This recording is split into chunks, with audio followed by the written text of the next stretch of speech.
Hi, everybody, and welcome to another episode of the One by One podcast. And today we have a special guest, and I know you are all special, so whatever. But actually, this one's kind of special to me because it's kind of insane. Because we have James.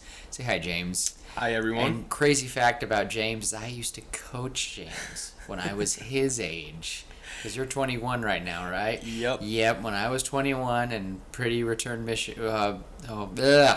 No, I got home from my mission. I started coaching, and James was one of the first kids I taught. So, I'm old.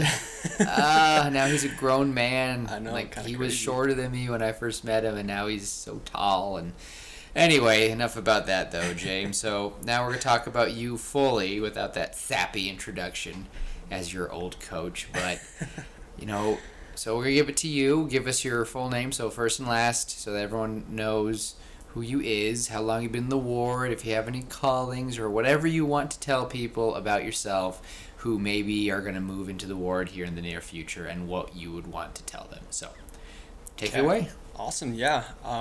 My name is James Moffit. I've lived here in about the ward for about 9 months or so. I served my mission in the South Carolina Columbia mission and got home in September and been coming here to this ward ever since.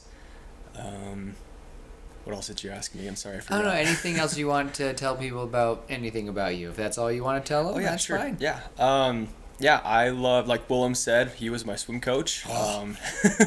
So I love swimming. I love all water sports. You get me near the water and I'm happy. So summer is your favorite time of year? Oh yeah. Okay. Hands down. I love the summer. Love the water. You going to the ward camp out? No, I'm not. I have to work. Oh, sad. Same. Funny enough, I'm actually going to be in South Carolina that time. What? I'm going to be in Myrtle Beach visiting my father. Dude, so. I want to go. No. We'll train. Man. Yeah, please. That'd be awesome. Oh. Well, I guess kind of a personal, I always do a personal question and then a more spiritual one. Mm-hmm. So I think what I've been kind of thinking about, and it's funny enough since, I coached you too, so I kind of want to take some inspiration from that. But when you have a goal set in your mind, James, what do you do to achieve it? Like when you have a certain set, is there a certain way, when you have a certain goal set, is the way you do it? What do you do when you get discouraged about goals? Like when you have a goal, James, what are your ways to tackle it? That is a really good question.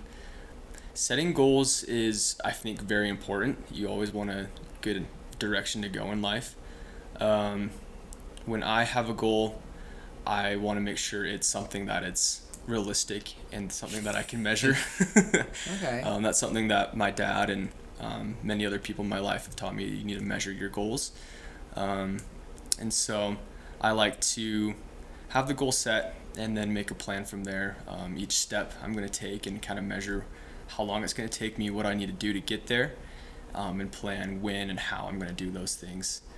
A lot of goals that I've set in life I feel like sometimes are pretty big goals, and it's important to kind of take small steps.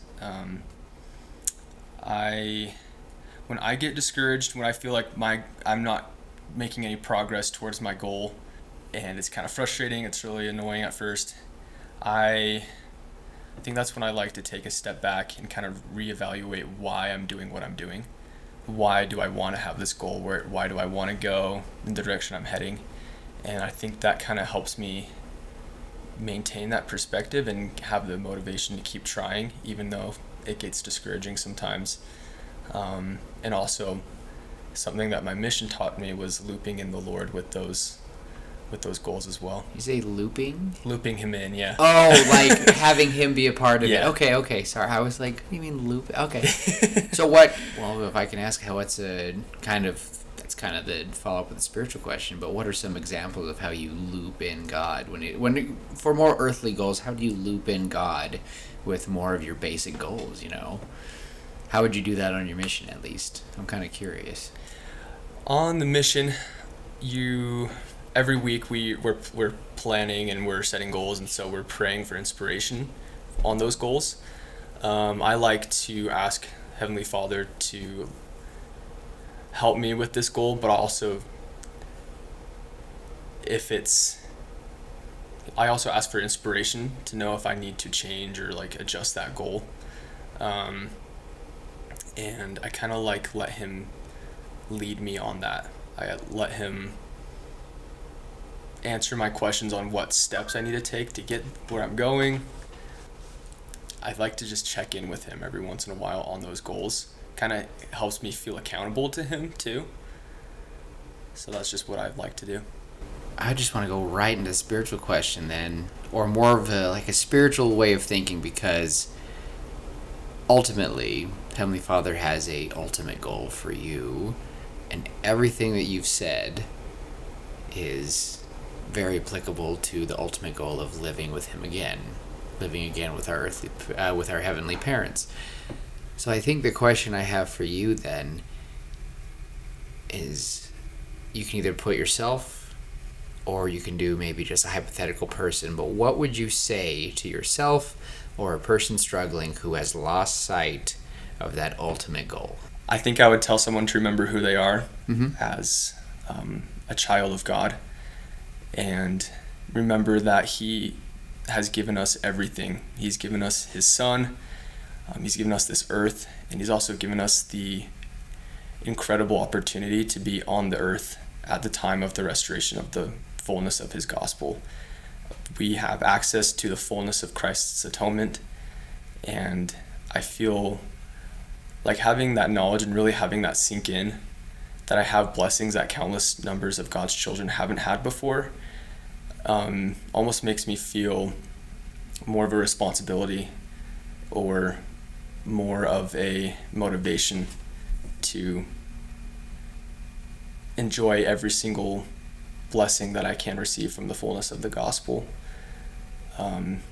Something that's helped me remember and keep track of Heavenly Father's goal for me to come back to live with Him again someday is attending the temple.